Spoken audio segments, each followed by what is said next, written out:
আমরাই সেই সাংবাদিক যারা আমরা প্রত্যেকটা আমলেই নিহত হই, আহত হই, এবং সেইটা এবং এই যে দেখেন কথা, আপনি দেখুন ব্যবসায়ীদের ভিতর দুর্নীতি এমনভাবে ঢুকেছিল যে ব্যবসায়ীরা তছনছ হয়ে গেছে। আজকা কি হলো দেশে যে আপনার 5%, 7% ভোট 40%-এ গিয়ে ঠেকলো।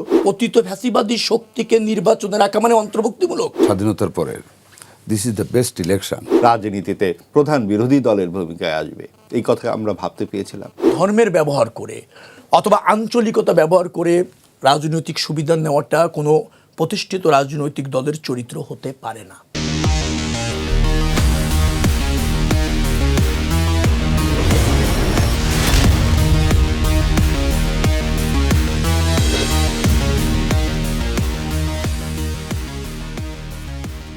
দর্শক স্বাগত কালের কণ্ঠের নিয়মিত অনুষ্ঠান কালের সংলাপে। আজ আমাদের সাথে আলোচনা এগিয়ে নিতে স্টুডিওতে উপস্থিত আছেন বিএনপি নবনির্বাচিত সংসদ সদস্য মুক্তিযোদ্ধা সর্দার সাখাওয়াত হোসেন বকুল, এবং আমাদের সঙ্গে আলোচনা এগিয়ে নিতে স্টুডিওতে উপস্থিত আছেন নবনির্বাচিত সংসদ সদস্য ও বিএনপির জাতীয় নির্বাহী কমিটির সদস্য শেখ রবিউল আলম।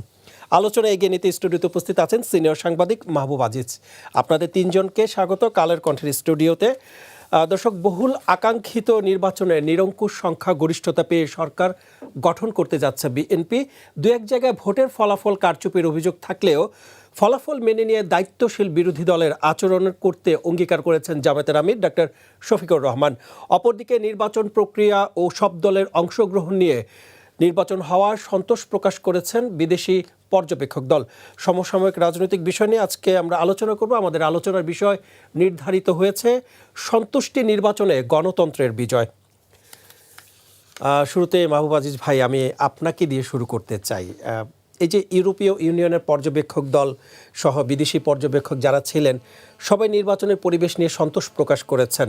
একজন সাংবাদিক হিসেবে আপনি যেমনটা চেয়েছেন নির্বাচন তেমনটা হয়েছে কিনা, বা যেমনটা হওয়ার কথা ছিল তেমনটা হয়েছে কিনা? জি, ধন্যবাদ, শুভেচ্ছা সবাইকে।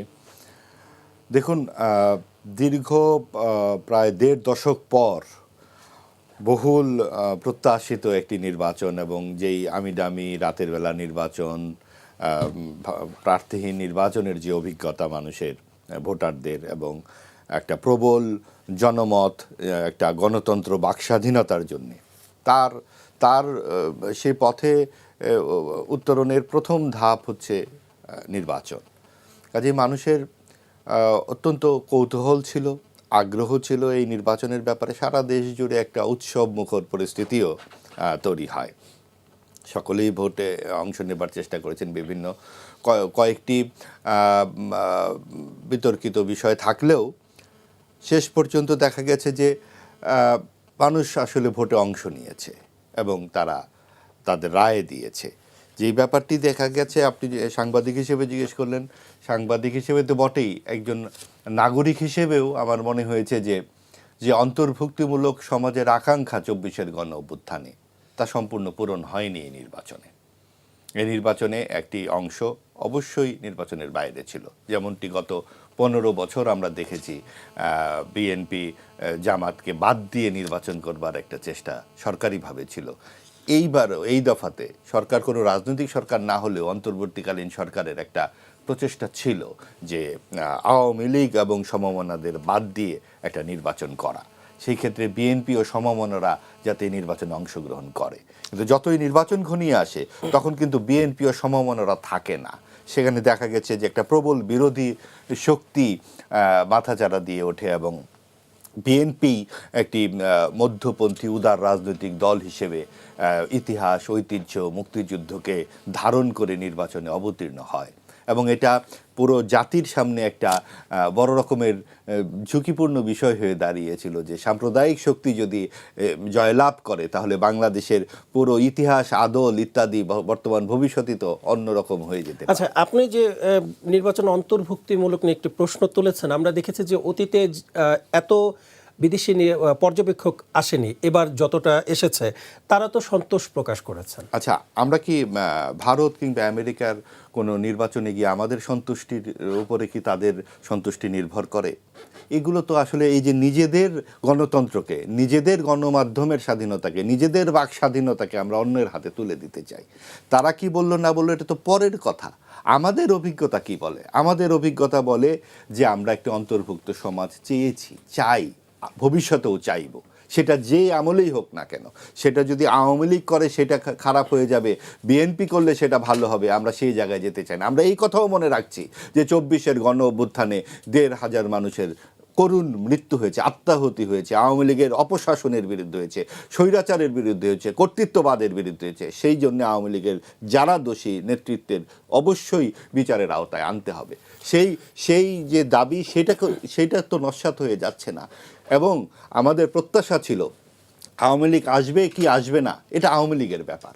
আওয়ামী লীগের হয়ে কিন্তু কোনো কথা বলছি না, বলছি যে সরকারের দিক থেকে সেই নৈর্ব্যক্তিক আহ্বানটা ছিল কিনা।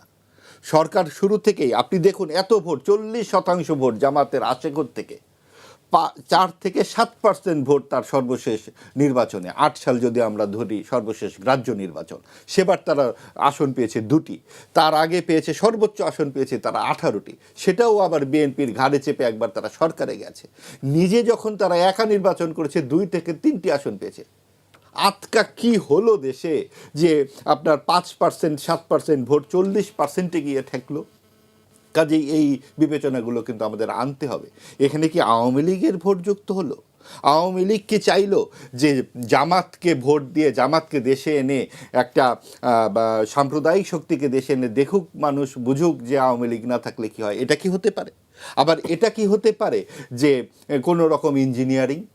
সেটাও কি হতে পারে? কারণ বিএনপি যে ভোট আমরা জানি গত 91 থেকে যে ভোটগুলো হয়েছে, গড়ে 40% ভোট কিন্তু বিএনপির আগে পরে রয়েই গেছে। আওয়ামী লীগেরও তা রয়ে গেছে। এই ভোটগুলো নিয়ে আমাদের কথা বলতে হবে। আপনার কাছে আমি আসবো। শেখ রবিউল আলম, আপনাকে কালের কণ্ঠের পক্ষ থেকে শুভেচ্ছা। আপনার কাছে একটু আসতে চাই, ইলেকশন ইঞ্জিনিয়ারিংয়ের কথা বলছেন মাহবুব আজিজ ভাই। তিনি ইলেকশন ইঞ্জিনিয়ারিংয়ের কথা মানে শঙ্কা প্রকাশ করেছেন। জামায়াতের যে 11 দলীয় জোট তারাও বলছে ভোটে কারচুপি হয়েছে, ইলেকশন ইঞ্জিনিয়ারিংয়ের অভিযোগ তারাও এনেছিলেন। তো সেই ক্ষেত্রে যে বিএনপির 2/3 মেজরিটি পাওয়ার, এই যে এত বিশাল একটি জয়, এই জয়ের পিছনে আসলে ইলেকশন ইঞ্জিনিয়ারিং ছিল কিনা? ধন্যবাদ আপনাকে। আমাদের চেয়ারম্যান তো বলেছে ইঞ্জিনিয়ারিং ছিল, সেটা হচ্ছে মানুষের মন জয় করার ইঞ্জিনিয়ারিং। আপনি যদি দেখেন বিএনপি এরকম কাছাকাছি মেজরিটির আগেও পেয়েছে। 2001-ও তো 200-র কাছাকাছি, 200 আসন কম বেশি পেয়েছে, হয়তো 200-র কাছাকাছি আসন পেয়েছে। তো বিএনপি তো এরকম আসন পেয়ে অভ্যস্ত, এই জনপ্রিয়তার আছে, এই পার্সেন্টেজের ভোটও তার আছে। ইঞ্জিনিয়ারিং যদি আপনি এখন বললেন তাহলে তো এরকম হবে যে জামাতের যে পার্সেন্টেজ সেটা এখানে যেভাবে গিয়েছে সেখানে কোনো অভিপ্রায় ছিল কিনা, অথবা ইঞ্জিনিয়ারিং করে সেটাকে আবার বৈধতার জন্য অন্যের উপর অভিযোগ চাপিয়ে দায় মুক্তি পাওয়া যায় কিনা, এই অপকৌশল আছে কিনা আমি জানি না। তবে আমি একজন প্রার্থী হিসেবে যেভাবে নির্বাচনটা দেখেছি, আমি 88 সাল থেকে নির্বাচনের সাথে মোটামুটিভাবে যুক্ত, বুঝি। আমার দেখা মতে এর চেয়ে স্বচ্ছ, গ্রহণযোগ্য, শান্তিপূর্ণ পরিবেশে নির্বাচন আমার দেখার সুযোগ এরপর হয়নি। আমি অন্তত বিগত 5টি নির্বাচন তো একেবারে সরাসরি কাছে থেকে দেখার সুযোগ হয়েছে এবং নির্বাচনের সাথে যুক্ত থেকেছি, এবং আমি নিজে এবার নিয়ে 2বার নির্বাচন করেছি নিজে। সেই জায়গা থেকে আমার দেখা চমৎকার নির্বাচন, মানুষ শান্তিপূর্ণ পরিবেশে তার পছন্দের প্রার্থীকে ভোট দিয়েছে। কিছু কিছু জায়গায় খুব প্রতিদ্বন্দ্বিতা হয়েছে, বিএনপি অনেক জায়গায় খুব অল্প ভোটে 2 থেকে ধরেন 5,000 ভোটে হেরেছে, ঢাকাতে প্রায় 4-5টি আসনে, আবার জিতেছে 2-4-5,000। এখন ধরেন এরকম জায়গায় গিয়ে যখন হার জিত হয় তখন প্রার্থীর মধ্যে একটা উত্তেজনা কাজ করে, মনে হয় যে এত কম ভোটে হারলাম, গণনার সময় কোনো সমস্যা হলো কিনা, 1-2 হাজার ভোটে তো হারার কথা না, এরকম কাজ করে, যার ফলে তিনি স্যাটিসফাইড হতে পারেন না। তখন তিনি মনে করেন যে আরেকটা গণনা করা যায় কিনা, অথবা হেরে তো গেছি আরেকটু চেষ্টা করে দেখি, অভিযোগ করে আমলে আনা যায় কিনা। এই চেষ্টাটা একটা মানবিক প্রবৃত্তি, এটা সবার মধ্যে থাকে। বিএনপি যেখানে এরকম হেরেছে সেখানে বিএনপির প্রার্থীরা এরকম বলছে। আবার জামাত যেহেতু ওই যে বললাম আপনাকে, তারা একটু কম্প্যাক্টলি চিন্তা করে, তারা এরকম 30-35টা হেরেছে বিদায় বলছে যে এখানে একটু গণনা করা যেতে পারে কিনা। কিন্তু তার আগে জামাতের আমি নির্বাচন মেনে নিয়েছে, পরাজয় মেনে নিয়েছে, বিজয়ী দলকে স্বাগত জানিয়েছে। আমি এগুলো সব ইতিবাচকভাবে দেখছি, এর কোনোটাকেই নেতিবাচকভাবে দেখছি না। আমার একটা জায়গায় সহালোচকের জায়গায় কথা আমার বলার প্রয়োজন মনে হয়েছে। উনি অন্তর্ভুক্তিমূলক মধ্যে কী বোঝায়, এই সমস্ত শব্দগুলি কিন্তু ব্যবহার করার আগে এর মিনিংটা জানা উচিত। অন্তর্ভুক্তিমূলক নির্বাচন মানে বোঝায় যে দলটির বা যে গোষ্ঠীর বা যে প্রার্থীর নির্বাচন করার ন্যায্যতা ছিল তিনি যখন তার থেকে বঞ্চিত হন, তাকে আনা যায়নি, এটাকে অন্তর্বর্তীমূলক হয়নি বোধহয় বলা যেতে পারে। কিন্তু যে রাজনৈতিক দলটি ফ্যাসিবাদীর দায়ে রয়েছে, পতিত হয়েছে, দেশ ছেড়ে ভাগতে বাধ্য হয়েছে, গণহত্যার সাথে জড়িত, আচ্ছা সেটি কি রাজনৈতিক দল? আর যে রাজনৈতিক দলটির এই মুহূর্তে আন্ডার ট্রায়ালে আছে তাকে নির্বাচনে রাখা, অর্থাৎ পতিত ফ্যাসিবাদী শক্তিকে নির্বাচনে রাখা মানে অন্তর্ভুক্তিমূলক, এটা যারা বোঝেন, এভাবে যারা ব্যাখ্যা করেন, আমার মনে হয় না অন্তর্ভুক্তিমূলক শব্দের উনি ভালো মিনিং জানেন। একমাত্র আওয়ামী লীগ ছাড়া সব রাজনৈতিক দলের অংশগ্রহণের সুযোগ ছিল, জাতীয় পার্টি রেখেছে, অন্যান্য যারা জোটে ছিল আওয়ামী লীগের 14 দলীয় জোটে তাদেরও নির্বাচনের অংশ নেওয়ার অবাধ সুযোগ ছিল, কারো কোনো ছিল না। শুধুমাত্র গণহত্যার সাথে জড়িত পতিত ফ্যাসিবাদী শক্তি, তাকে ট্রায়াল ফেস করতে হয়, পৃথিবীর ইতিহাসে তাই হয়েছে সব জায়গায়। ফ্যাসিবাদী শক্তি মনে রাখবেন কোনো রাজনৈতিক শক্তি নয়, গণ অভ্যুত্থানে আন্দোলনে পতিত হয়ে দেশ থেকে পালিয়ে যাওয়া শক্তি নেতৃত্ব, তাদের রাজনৈতিক নির্বাচনে অংশগ্রহণ করার সুযোগ মানে অন্তর্ভুক্তিমূলক নির্বাচন নয়। এই জায়গাটা আমাদেরকে বুঝতে হবে। এই জায়গাটা না বুঝলে হয় কি, যারা আবার বলছেন যে পরিবর্তন চেয়েছিলাম, আমাদের এরকম একটা জাতি হবে, তো সেই জাতি কি আমাদের একটা পরিবর্তিত নতুন জাতি হবে, নতুন রাষ্ট্র ব্যবস্থাপনা তৈরি হবে, আমাদের রাজনৈতিক মানের গুণগত পরিবর্তন হবে, এটা ছিল আমাদের আন্দোলন, এটা আমাদের লক্ষ্য, এটা আমাদের অঙ্গীকার। কিন্তু তার মানে কি এই যে গণহত্যার সাথে যুক্ত শক্তিকে রেখেই সেটা করতে হবে?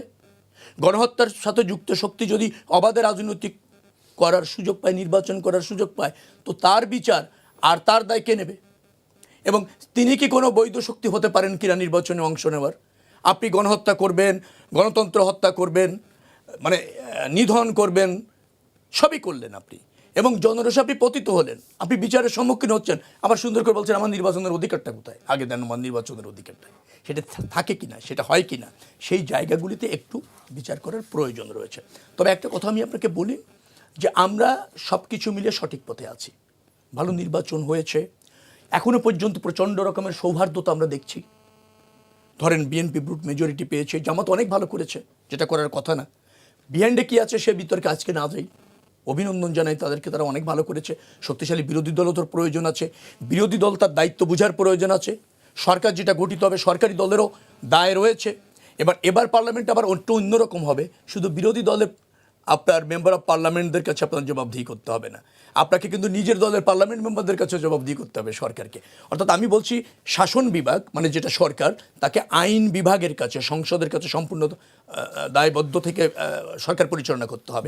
অ্যাট দ্য সেম টাইম একটা বাক্য বলবো, বিচার বিভাগ যেভাবে এবার গঠিত হয়েছে, যেভাবে স্বাধীন হয়েছে, শাসন বিভাগ এবং আইন বিভাগ সঠিকভাবে ফাংশন করছে কিনা বিচার বিভাগও সেই জায়গায় স্ট্রংলি অবজার্ভ করবে। যার ফলে আমি মনে করছি একটা প্রতিযোগিতাপূর্ণ গণতন্ত্র, জনগণের ক্ষমতায়ন, কার্যকর পার্লামেন্ট, কার্যকর সরকার, জবাবদিহিমূলক সরকার আমরা প্রতিষ্ঠিত করতে চলেছি। জি, ধন্যবাদ আপনাকে। মুক্তিযোদ্ধা সর্দার সাখাওয়াত হোসেন বকুল, আপনাকে অভিনন্দন কালের কণ্ঠের পক্ষ থেকে। আপনার কাছে এবার আমি আসতে চাই যে 20 বছর পর আবারও দেশ পরিচালনায় বিএনপি এসেছে। ব্যালটের মাধ্যমে দেশের মানুষ যেই আস্থা ধরে রেখেছে বিএনপির ওপরে, নির্বাচিত হওয়ার পর সেই আস্থা ধরে রাখতে পারবে তো বিএনপি? ধন্যবাদ আপনাকে। ফেব্রুয়ারি মাস, 21 February is knocking at hour ডোর। কাজে আমি প্রথমেই সেই ভাষা আন্দোলনে শহীদদের সালাম, বরকত, রফিক, জব্বার, তাদের আত্মার প্রতি শ্রদ্ধা জানাই তাদের আত্মত্যাগের ধারাবাহিকতায় 71-এর লাখো শহীদের প্রতি, 2 লক্ষ মা বোনের প্রতি যারা ইজ্জত হারিয়েছিল। শ্রদ্ধা জানাই জুলাই বিপ্লবে নিহত, আহত। ভবিষ্যৎ হোক নিরাপদ, বিনিয়োগ হোক বিশ্বস্ত, আর আমার পছন্দ সল্ট বে। ওয়েলকাম টু সল্ট বে। সকল যোদ্ধাদের প্রতি। স্বৈরতন্ত্র বা ফেসিবাদের আগুনে জ্বলা দেশটি বাংলাদেশ আমি মনে করি একটা বিশাল বিজয়ের মধ্য দিয়ে রক্ষা পেয়েছে। মুক্তিযুদ্ধের চেতনার পক্ষে বাংলাদেশের 18 কোটি মানুষের প্রতিনিধিত্বকারী যারা ভোট দিয়েছেন, তারা মুক্তিযুদ্ধের চেতনাকে জয়ী করেছেন, অনুভব করেছেন যে প্রয়োজন রয়েছে এই মুহূর্তে মুক্তিযুদ্ধের চেতনাকে বা মুক্তিযুদ্ধের যে মানে অন্তর্নিহিত যে ভাবধারাটা, যে প্রয়োজনীয়তাটা, সেটাকে তারা উজ্জীবিত রেখেছে। সেই জন্য আমি পুরা দেশবাসীর প্রতি এবং আমার নির্বাচনী এলাকার সকল ভোটারদের প্রতি, জনগণের প্রতি, মধ্যবয়সী যুবক যুবতী ভাই বোন সকলের প্রতি আমি আমার অন্তঃস্থল থেকে শ্রদ্ধা জানাই। যে প্রসঙ্গটি আপনি এনেছেন যে 20 বছর পরে আমরা ক্ষমতা এসে জনগণের আকাঙ্ক্ষার প্রতিফলন ঘটাতে পারবো কিনা। দেখুন, আমি প্রথমেই বলতে চাই, the morning shows the day. আমাদের যে নেতা, বর্তমান বিশ্বের সর্বশ্রেষ্ঠ সাংগঠনিক ব্যক্তিত্ব জনাব তারেক রহমান, আজকে যে কাজটি উনি করতে যাচ্ছেন বা করেছেন এখনো, যে this is the first time বাংলাদেশের ইতিহাসে আফটার দ্য লিবারেশন, যে একটা যারা বিরোধী দল করতে যাচ্ছেন, second party of the state now, ওনাদের যে প্রধান ডক্টর শফিকুর রহমান সাহেব, ওনার সাথে দেখা করতে গেছেন আমাদের নেতা জনাব তারেক রহমান। উনি দেখা করবেন নাহিদের সাথেও। এই যে একটা পজিটিভ স্টার্ট, এই যে একটা belongingness to the political colleague or communities, এটা কিন্তু অতীতে কোনো দিন ছিল না। আমাদের নেতা তারেক রহমান সাহেব কিন্তু এটা স্টার্ট করেছেন। এখান থেকে বোঝা যাচ্ছে যিনি কতটুকু নিজে অ্যাকাউন্টেবল হবেন জাতির কাছে। মানে যে প্রতিশ্রুতি দেয়া হয়েছিল জনগণকে নির্বাচনের আগে, সেই প্রতিশ্রুতি বাস্তবায়নের কোনো চ্যালেঞ্জ মোকাবেলা করতে হবে কিনা? আমি আপনাকে বলি যে আমাদের উপর কিন্তু অতীত সরকার অনেকগুলি চ্যালেঞ্জ রেখে গিয়েছেন। দেশের অর্থনীতির অবস্থা অত্যন্ত খারাপ, আইনশৃঙ্খলা পরিস্থিতি, সামনে আমরা ক্ষমতা নেওয়ার 24 ঘন্টার ভিতরে একটা রমজানের মাস শুরু হতে যাচ্ছে, নেশা মাদকে দেশ ভরে গিয়েছে, বেকারত্বে ভরে গিয়েছে। এই সকল জিনিসগুলিকে ব্যবসায়ীদের ভিতর দুর্নীতি এমনভাবে ঢুকেছিল যে ব্যবসায়ীরা তছনছ হয়ে গেছে। All they have to come to the mainstream. তাদেরকে আসতে হবে, দেশের পুনর্গঠনে সবাইকে সহযোগিতা করতে হবে। চ্যালেঞ্জ অনেকগুলি আছে, তবে আমার দৃঢ় বিশ্বাস জনাব তারেক রহমানের নেতৃত্বে আমরা ধৈর্যের সাথে সকল চ্যালেঞ্জকে মোকাবেলা করার জন্য এগিয়ে যাব এবং আমরা পারব। আমি নিশ্চিত তারেক রহমানের নেতৃত্বে আমরা সেই কাজগুলি পারব, কারণ উনি সকলের সহযোগিতা চাচ্ছেন। এর মধ্যে সকল আমাদের সহায়ক ঐক্যমত্য পোষণ করে যারা এতদিন রাজনীতি করেছে তাদের সমন্বয়ে একটা দেশ চালানোর ব্যবস্থা যেটা করা রাষ্ট্র কাঠামো। ধন্যবাদ আপনাকে। আমি আসবো আপনার কাছে আরও একবার। জনাব মাহবুব আজিজ, আমি আপনার কাছে আসতে চাই। গণহত্যার সাথে যে দল জড়িত তাদেরকে নির্বাচনে বৈধ শক্তি বলা যাবে কিনা? আপনি যেহেতু অন্তর্ভুক্তিমূলক শব্দটি উচ্চারণ করেছেন, সেক্ষেত্রে জি, এই কথাটি বলা যাবে কিনা? জি, দেখুন, বিষয়টি তো আসলে অনেক লম্বা আলোচনার ব্যাপার এবং এটা নিয়ে তর্ক বিতর্ক চলছে। আগামীতেও এই বিষয়গুলো নিয়ে নিশ্চয়ই অনেক কথা হবে, কারণ বর্তমানে যেই সংসদ হতে যাচ্ছে, যেই নির্বাচন হয়ে গেল, আমরা বিরোধী দলে কাকে দেখতে পাচ্ছি? জামায়াতে ইসলামী, যেই দলটি এই দেশের বিরুদ্ধে দাঁড়িয়ে গিয়েছিল, এই জনযুদ্ধের বিরুদ্ধে দাঁড়িয়ে গণহত্যার সঙ্গে জড়িত ছিল, 30 লক্ষ মানুষের মৃত্যুর সাথে জড়িত ছিল, তারা আজকে রাজনীতিতে প্রধান বিরোধী দলের ভূমিকায় আসবে, এই কথা আমরা ভাবতে পেরেছিলাম? আপনি দেখুন যে এই যে প্রাসঙ্গিকীকরণ, রাজনৈতিক দলকে আরেকটি রাজনৈতিক দলই তো প্রাসঙ্গিক করে। আওয়ামী লীগকে নিয়ে এত যে আপত্তি, জামাতকে নিয়ে কেন বিএনপির আপত্তি নেই? কারণ কি? কারণ জামাত অপেক্ষাকৃত দুর্বল শক্তি আওয়ামী লীগের তুলনায়, এই তো, এছাড়া আর কি? কারণ গণহত্যার তুলনায় চালনি আর সুই যদি হয়, চালনি বলে সুই তোর পেছনে ফুটো। জামাত 30 লক্ষ হত্যার সঙ্গে জড়িত, আওয়ামী লীগ 1500 হত্যার সঙ্গে জড়িত, তাহলে, এবং সেটা নিজ দেশের বিরুদ্ধে। কাজে এই যুক্তিগুলো কিন্তু এরকমভাবে এক পাল্লায় আর থাকে না। আমরা তখন দেখতে পাই কি সরকারের ভূমিকাটা কী ছিল।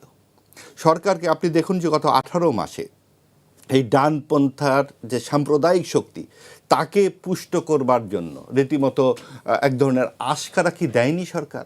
প্রশ্রয় কি দেয়নি? এই যে মুক্তিযুদ্ধের স্থাপনাগুলো ভাঙা, লাগাতারভাবে মাজার ভাঙা হলো, ধানমন্ডির 32 নম্বর ভাঙা হলো, বুলডোজার দিয়ে অন্তত 3 বার। এই ধানমন্ডির 32 নম্বরকে কোনো একটি একক ব্যক্তির বাড়ি? এটা কি বাংলাদেশের ইতিহাসের মুক্তিযুদ্ধের সঙ্গে জড়িত নয়? এবং সেখানে কি এই 75-এর যে 15ই আগস্টের মর্মান্তিক দুর্ঘটনা বলি বা হত্যাকাণ্ড বলি, যে 8 বছরের শিশুটি সহ 22 জনের মৃত্যু এবং সেটা দেয়ালে ছিল যে গুলিগুলো, ওইগুলোও ভেঙে ফেলতে হবে? কারা ভাঙতে চায়? নিশ্চয়ই বিএনপি ভাঙতে চায়নি। বিএনপি তো মুক্তিযুদ্ধেরই দল, মুক্তিযুদ্ধের ঘোষকের দল। এবং আপনার যে 16 ডিসেম্বরের আত্মসমর্পণের দলিলে লেখা আছে, পাকিস্তানি সেনা নৌ বিমান বাহিনীর পাশাপাশি সিভিল আর্ম ফোর্স সেখানে আত্মসমর্পণ করে। এই সিভিল আর্ম ফোর্স হচ্ছে জামায়াতে ইসলামী, আল বদর, আল শামস। তারা যখন এইভাবে ফুলে ফেপে ওঠে, এবং তারা দেখেন এবার 4টি ফ্রন্ট ওপেন করেছিল নির্বাচনে। 1 নম্বর ফ্রন্ট হচ্ছে নিজেরাই যদি জেতা যায়। 2 নম্বর ফ্রন্ট হচ্ছে সকল ইসলামিক ভোট একটি বাক্সে আনতে হবে, এবং সেটা তারা ফেল করলো, কারণ ইসলামিক আন্দোলন বেরিয়ে গেল সিট ভাগাভাগির প্রশ্নে। এটাই কিন্তু আসল কারণ, কারণ শরিয়া আইন নিয়ে এটা তো ইসলামিক আন্দোলন জানতোই যে জামাত একবার এক এক কথা বলে। তারা আল্লাহর আইন চাই, সৎলোকের শাসন চাই বলার পরেও শরিয়া আইন তারা করবে কি করবে না এই কথা তারা স্পষ্ট করে না। 3 নম্বর, তারা এনসিপিকে সাথে নেয়, এবং এনসিপি এই গণ অভ্যুত্থানজাত তরুণদের দল, এবং তাদেরকে সিট ভাগাভাগির এই রাজনীতিতে ফেলে নেওয়ার মাধ্যমে তারা 71-এ তাদের যে বিতর্কিত ভূমিকা সেটা অনেকটা ফিল্টার করে নিতে চায়। এটা হলো 3 নম্বর ফ্রন্ট। 4 নম্বর ফ্রন্ট, বেগম খালেদা জিয়া মারা যাওয়ার পর আপনাদের মনে থাকবে জামায়াতের আমির সাহেব যখন বিএনপির নেতৃবৃন্দের সঙ্গে কথা বলেন, সেটা বেরিয়ে এসে তিনি সাংবাদিকদের বলেন বিএনপির সাথে নেতৃবৃন্দের সাথে আমাদের কথা হয়ে গেছে, ভোটের পর সরকার গঠনের আগে আমরা জাতির জন্য যা ভালো মনে হয় সেরকম একটি কাজ করব, অর্থাৎ আমরা জাতীয় সরকার করব। দেখুন যে সেই ওই ফ্রন্টটিও তারা খুলে রাখছে। যদি নির্বাচনে এমন রেজাল্ট হতো যে মোটামুটি একরকম, তারপরেও তারা পুতুল বিরোধী দল, যেটা আওয়ামী লীগের সাথে জাতীয় পার্টি হয়েছিল। আমরা কিন্তু এই বিশ্লেষণগুলো করতে পারি, অর্থাৎ জামাতের ফ্রন্ট এতগুলো ওপেন করা। এবং কি দেখলাম আমরা নির্বাচনে? লাগাতারভাবে ধর্মের অপব্যবহার, বেহেশতের টিকিট বিক্রি করা। 4 নম্বর প্রশ্ন হচ্ছে না, কবরে গেলে নাকি জিজ্ঞেস করা হবে তুমি কি দাড়ি পাল্টায় ভোট দিয়েছো কি দাওনি। বিকাশে অহরহ টাকা পাঠানো, শেষ মুহূর্তে বিকাশটি বন্ধ করার ফলে অনেক রকম ব্যবস্থা আমরা দেখেছি। নগদ টাকা নিয়ে 74 লক্ষ টাকা নিয়ে ধরা পড়ছেন ঠাকুরগাঁয়ের জামায়াতের আমির, এসব আমরা দেখেছি। নির্বাচনের আগের দিন এত নগদ টাকা দিয়ে ওনারা কোথায় যাচ্ছিলেন? কাজে এই বিষয়গুলো আমি শুধু জামায়াত না, অন্যান্য দলের ব্যাপারগুলো এরকম ছিল না। তারা ব্যাখ্যা দিতে পেরেছে যে অ্যানি সাহেবের কথা বলবেন, তো উনি কিন্তু ব্যাখ্যা দিয়েছেন যে কোন কোন কেন্দ্রের টাকা জামায়াত তো এক সংবাদ সম্মেলনে তারা ব্যাখ্যা দিয়েছেন যে ওটা ব্যবসার টাকা। তো ব্যবসা খুঁজে নিয়ে দেখা গেছে যে ওটা তার বাড়িতে 2টো সেলাই মেশিন ছিল। এনিওয়ে, ব্যাখ্যা তো থাকবেই। সবচেয়ে বড় কথা কি, জান্নাতের টিকিট বিক্রি করা, নারীদের নিয়ে যে অবমাননাকর কথা বলা, এগুলো তো আমরা দেখেছি ভাই, এটার কোনো ব্যাখ্যা চলে না। নারী সংস্কার নিয়ে যে কমিশনটি হয়েছিল, সেই কমিশনের রিপোর্টের বিরুদ্ধে এই সাম্প্রদায়িক দলগুলো সোহরাওয়ার্দী উদ্যানে যেভাবে বক্তব্য দিয়েছেন, সে তারপরে আর কোনো কথা থাকে না। এই জামায়াতের আমির সাহেব নারীদের সম্পর্কে যে সমস্ত মন্তব্য করেছেন, এই সব আবার তুলে আমি ওই দিকে আর সময়ক্ষেপণ করতে চাই না। আমি শুধু বলতে চাই যে বাংলাদেশের বর্তমান ও আগামীর রাজনীতিতে স্পষ্ট বিভাজন এখন দেখা যাচ্ছে। সেটা হচ্ছে একটা মুক্তমনা উদারপন্থী রাজনীতি থাকবে, নাকি একটা সাম্প্রদায়িক রাজনীতি এখানে মাথা উঁচু করে দাঁড়াবে। আজকে যে সাম্প্রদায়িক রাজনীতি আমরা এবার কোনো রকমে ঠেকাতে পারলাম, এবার অবশ্যই এটা চিন্তার বিষয়, দুশ্চিন্তার বিষয় যে বিএনপি তার যে জায়গায় শুধু নির্বাচনের সময় মুক্তিযুদ্ধের কথা বলে কিনা, নাকি তারা যখন দায়িত্ব পালন করবে তখন তাদের মনে থাকবে যে আগামী 5 বছর পর আবার আমাদের মানুষের সামনে যেতে হবে, যেটা আওয়ামী লীগ ভুলে গিয়েছিল। তারা মনে করেছিল সাম্প্রদায়িক শক্তিকে আশকারা দিয়ে কওমি জননী হয়ে থাকলে মানুষের ভোট লাগবে না, রাতের বেলা ভোট নিজেরা করে ফেলতে পারবে। ধন্যবাদ। আসবো আপনার কাছে শেখ রবিউল আলম, আমি আপনার কাছে একটু আসতে চাই। নির্বাচনের পর এনসিপি অভিযোগ করছে যে বিএনপি নেতাকর্মীরা বিভিন্ন জায়গায় তাদের বাসাবাড়িতে হামলা করছে, অগ্নি সন্ত্রাসে লিপ্ত হয়েছেন।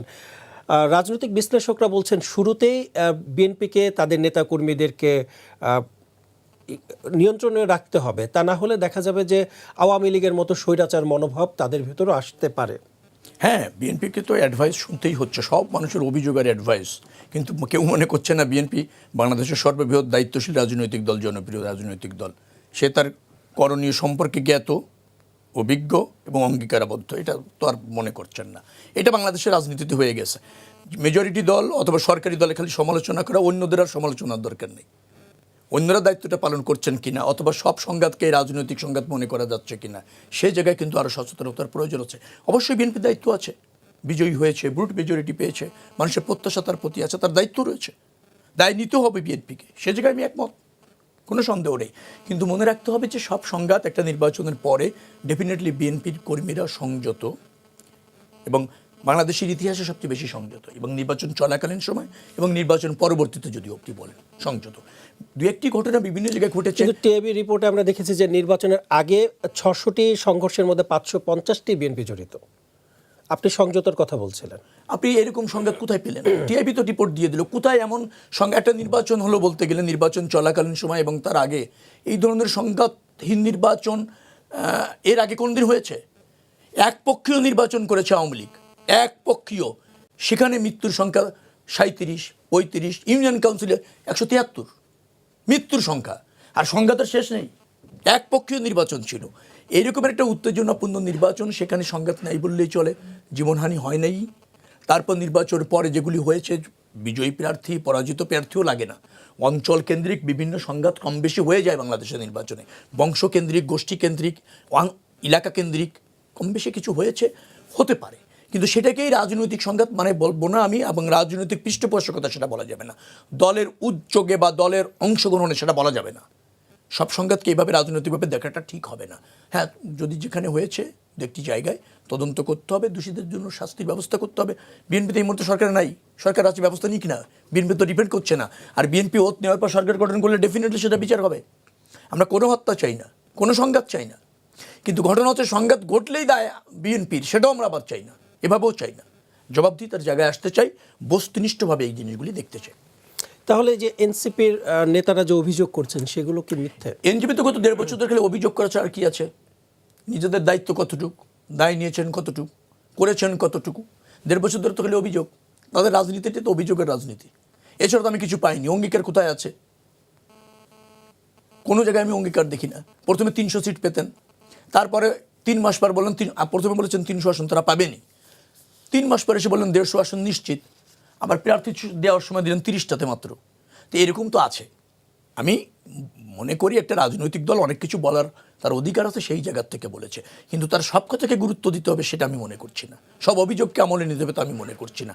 এটি ব্যর্থতার এক ধরনের দায় চাপানো অন্যদের উপর, নিজেকে ডিফেন্ড করার চেষ্টা। আমি একটা জায়গায় একটু কথা বলবো, সেটা হচ্ছে উনি জামাত ইসলামের রাজনীতির যে রহস্যময়তা তুলে ধরেছে, আমি সেখানে দ্বিমত করছি না, কিন্তু আমার দ্বিমত ওই জায়গায় যে জামাত ইসলাম এটা করেছে, আবার আওয়ামী লীগের ওইটাকে যদি আপনি প্রাসঙ্গিক করেন দুটিকে, সেখানে আমার আপত্তি আছে। আমার কথাটা হচ্ছে সংগঠন হিসেবে যে যা করেছে তার বিচার হওয়া দরকার, সবাই দায়বদ্ধতা থাকা দরকার। আওয়ামী লীগ ব্যর্থ হয়ে ফ্যাসিবাদে পরিণত হয়েছে, তার জন্য তাকে মূল্য দিতে হবে, তার জন্য তার বিচার ফেস করতে হবে।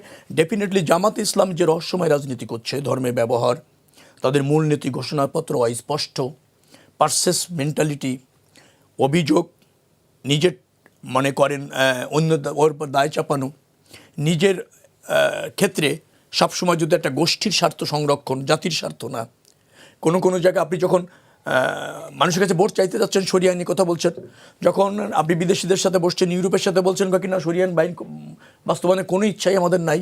এই যে মানুষকে বিভ্রান্ত করে অথবা পারসেস করে অথবা ধর্মের ব্যবহার করে অথবা আঞ্চলিকতা ব্যবহার করে রাজনৈতিক সুবিধা নেওয়াটা কোনো প্রতিষ্ঠিত রাজনৈতিক দলের চরিত্র হতে পারে না। রাজনীতির একটা স্বচ্ছ জায়গা থেকে মানুষকে জানা বোঝার সুযোগ দিতে হবে। যেমন আমি যদি বলি, এখনো পর্যন্ত তার লোগোটা 3 বার চেঞ্জ করেছে, সে বুঝতে পারছে না লোগোতে কী রাখলে তার ভালো হয়। তো এটা ভালো মন্দ বিচার করবে মানুষ, কিন্তু আপনার একটা ইডিওলজি স্পষ্ট থাকতে হবে রাজনীতিতে, বিশেষ করে দুটি জিনিস, আপনার ঘোষণাপত্র এবং মূলনীতি। সেখানে জামাতের এখনো পর্যন্ত স্পষ্ট না। জামাতের রাজনীতিতে অনেক ধরনের অপব্যবহার আছে, এবং আমি এটাকে এইভাবে বলতে চাই যে অপকৌশল আছে। সেই জায়গার থেকে তাদের বিরুদ্ধে ব্যবস্থা নেওয়া যেতে পারে, সংশোধন করা যেতে পারে, সমালোচনা করা যেতে পারে, আইনি ব্যবস্থা নেওয়া যেতে পারে, সেখানে আমার কোনো দ্বিমত নেই। কিন্তু ঘটনা হচ্ছে যে আওয়ামী লীগের বিরুদ্ধে হয়েছে বিদায় জামাতের বিরুদ্ধে হচ্ছে না, এইভাবে প্রাসঙ্গিক করলে ন্যায্যতা শর্ত সাপেক্ষে হয়। ন্যায্যতা কখনো শর্ত সাপেক্ষ হয় না। ন্যায্য মানে ন্যায্য, জবাব দিতে পারে জবাবদিহিতা। আপনি জবাবদিহি করেন না বিদায় আমি করব না, এটা কোনো রিজন হতে পারে না। সেটা হলো জবাবহীনতা প্রতিষ্ঠিত হয়। এই জন্য আমি বলতে চাচ্ছি যে প্রক্রিয়ায় আমরা এগোচ্ছি সেই প্রক্রিয়াটা স্পষ্টত, হ্যাঁ আওয়ামী লীগ তো জামাত ইসলামের বিচার করতে গিয়েছিলেন, করলেন না তো শেষ পর্যন্ত, নিবন্ধনটা বাতিল করেছিলেন, চূড়ান্ত বিচারটা করলেন না। সে বিচারের দাবিও অনেকের ছিল। আওয়ামী লীগের যদি বিচার মানে জামাত ইসলামের যদি রাজনৈতিক দল হিসেবে তার বিচার প্রক্রিয়াটা যেটা আওয়ামী লীগ করেছিল তার সাথে তো কেউ দ্বিমত করেনি, কিন্তু আওয়ামী লীগ তো করলেন না কেন? তার আবার ওই যে ধর্মীয় নেতা অথবা ধর্মের প্রতি যারা বিশ্বাসী আনুগত্য তাদের ভোটের জন্য হেফাজত ইসলাম, জামাত ইসলাম এদের সাথে গোপনে আঁতাত করেছে, কিন্তু সে দায় আওয়ামী লীগকে নিতে হবে। কিন্তু আওয়ামী লীগ ওখানে ছাড় দিয়েছে বা জামাতের বিচার হয়নি বিধায় এখন আওয়ামী লীগের বিচার হতে পারবে না, এভাবে হওয়ার কোনো সুযোগ আছে বলে আমি মনে করছি না। ধন্যবাদ আপনাকে। জনাব বকুল ভাই, আমি আপনার কাছে একটু আসতে চাই। এবার এই যে সন্তুষ্টি নির্বাচন, বিদেশি পর্যবেক্ষক দল এবং আমরা মিডিয়াতেও দেখেছি যে মোটা দাগে এখনো পর্যন্ত কোনো ধরনের অভিযোগ, বড় ধরনের অভিযোগ আসেনি, তারপরেও কেন 30টি আসনে এখনো পুনঃগণনার দাবি তুলছে? দেখুন, যে প্রসঙ্গটি আপনি এনেছেন বিদেশি পর্যবেক্ষকদের ব্যাপার, প্রত্যেকটি দেশি নির্বাচনে আন্তর্জাতিক মহল থেকে পর্যবেক্ষক যান। এটা ফ্রম দেয়ার সাইড, এটা একটা ইলেকশনের একটা দেশ টু দেশের যে পরিস্থিতি হয় বিরাজমান থাকে, রাজনৈতিক পরিস্থিতি অথবা নির্বাচনের পরিস্থিতির, সেটা গুণ কি আর দোষ কি এগুলি তারা নিরীক্ষণ করে, তারা নোট করে, so that they can apply to their own countries or in other countries of the world. তারা বাংলাদেশের যে নির্বাচনটা এবার দেখে গিয়েছেন, আই মাস্ট সে, স্বাধীনতার পরের this is the best election we have ever seen. তো ভালো একটা নির্বাচন হয়েছে, কাজে এটাকে ভালোই ওনারা বলবেন। যেটা অন্তর্ভুক্তিমূলক নির্বাচনের কথা বিজ্ঞ সাংবাদিক সাহেব বলেছেন, ওনাকে বুঝতে হবে একটা জিনিস, বিভিন্ন দেশে পৃথিবীর ইতিহাসে আমরা যত বিপ্লবের ইতিহাস পড়ি, বিপ্লবের পরে বিপ্লবোত্তর যত নির্বাচনের ইতিহাস আমরা দেখেছি, সেক্ষেত্রে রাজনৈতিক পরিস্থিতির কারণে, রাজনৈতিক পরিবর্তনের কারণে অনেক সময় আবির্ভাবের পরিবর্তন হয়। কেউ নতুন ঢুকে আর পুরানারা বিদায় হয়, আবার হয়তো কালের পরিক্রমায় একদিন আবার রাজনৈতিক পরিবর্তন বা দৃষ্টিভঙ্গির সাথে সাথে এগুলিরও পরিবর্তন হয়ে যায়। কাজে এবার কে নির্বাচনে আসলো না বা কে নির্বাচনে নতুন আসলো, এগুলি নিয়ে জনগণ রায় দিয়েছে। কাজে জনগণের রায়ের উপরে এখানে একটু মেয়েকে নিয়ে কমেন্ট, এটা আমি মনে করি না খুব যুক্তিসঙ্গত বা উইজডমের কাজ হবে বলে মনে করি না। আর যেই দলটির কথা বলেছেন বিজ্ঞ সাংবাদিক, যে স্বাধীনতা সূত্র, অফকোর্স আই হেট দেম। আমি একজন মুক্তিযোদ্ধা, কাজে তাদেরকে আমি দেখেছি ওরা কী করেছে, তারা কিভাবে আমাদের লোকজনকে হত্যা করেছে, কিভাবে আমাদের নারীদের ধরে নিয়ে নিয়ে তারা পাকিস্তানি ক্যাম্পে দিয়েছে। আমরা সেই আশ্রয় কেন্দ্রগুলিতে ধর্ষিত মেয়েদের চেহারা দেখেছি, এখনও চোখে ভাসে। কাজে আমরা সেটা ভুলতে পারি না। বাট যে কথাটা আমি বলেছি, রাজনৈতিক বিবর্তনের সাথে সাথে, রাজনৈতিক পরিস্থিতির প্রয়োজনের সাথে সাথে রাজনীতির নতুন আবির্ভাব ঘটে, সেটাই বাংলাদেশে হয়েছে। এবং এই আবির্ভাবটাকে বাংলাদেশে 18 কোটি মানুষ রায় দিয়েছে, মেনে নিয়েছে যে আবির্ভাবটাকে। কাজে যদি না মানতেন তাহলে জনগণই হয়তো এটার বিরুদ্ধে রুখে দাঁড়াতো। মেনে নিয়েছেন, তবে জনগণ যেই কাজটি করেছেন অত্যন্ত বুদ্ধিমত্তার সাথে, যে জনগণের এই স্বাধীনতার 55 বছর পরেও যে প্রেম, ভালোবাসা, শ্রদ্ধাবোধ মুক্তিযুদ্ধের প্রতি, ওর পক্ষেই রায় দিয়েছে। মুক্তিযুদ্ধের পক্ষের দল, স্বাধীনতার ঘোষক শহীদ রাষ্ট্রপতি জিয়াউর রহমানের দলকেই তারা সমর্থন দিয়েছে, ভোট দিয়েছে, ক্ষমতায় নিয়েছে ইনশাআল্লাহ, আলহামদুলিল্লাহ। কাজে এটার ব্যাপারে আমি ডিফারও করব না বা ওয়াইজ হবে এটাও বলবো না, যেটা বিজ্ঞ সাংবাদিক সাহেব উল্লেখ করেছেন। আর সন্তুষ্টির নির্বাচন, এটা আমি বলবো এটা 100% সন্তুষ্টির একটা নির্বাচন। এই নির্বাচন জুলাই বিপ্লবের মাধ্যমে মুক্তিযুদ্ধের চেতনাকে ধারণ করে এই নির্বাচন একটা পজিটিভ গাইডলাইন দিয়েছে আমাদেরকে। আর আমাদের এই পজিটিভ গাইডলাইনের বহিঃপ্রকাশ কিন্তু আমাদের নেতা তারেক রহমান সাহেব তার কথাবার্তা বা আমাদের এমপিরা দেখা করার পরে উনি যেই ছোটো ছোটো কমেন্টগুলি করেছেন, আমরা we are very much hopeful যে একটা সুন্দর সমাজ ব্যবস্থার দিকে আমরা এই আবির্ভাব থেকে আমরা সামনের দিকে নিয়ে যাব। এবং রাজনৈতিক যে একটা বিলঙ্গিংনেস একে অন্যের প্রতি, এটা এর মধ্যে কিন্তু প্রকাশ পাচ্ছে। আরেকটা কি বলছিলেন আপনি? আমি বলছিলাম যে 30টি আসনে এখনো কেন ভোট পুনঃগণনা? দেখুন, নির্বাচনে হয় কি, যে কথাটা আমাদের রবিউল সাহেব বলেছেন, এই নির্বাচনে যখন একটা স্মল মার্জিনে কেউ জিতে, তখন একটা মনের মধ্যে স্বাভাবিক কারণে একটা হোপ রাইজ করে, যে দেখি যদি আবার একটা গণনা হয়, যদি কিছু ভোট বাড়ানো যায়। হ্যাঁ, এই জিনিসটা যদি বান্ডেলের ভিতরে আমার হাড্ডাহাড্ডি লড়াই হওয়ার কারণে এমন দাবি এটা হয়। এটা আজকে নেই, এই নির্বাচনে এটা প্রথম না।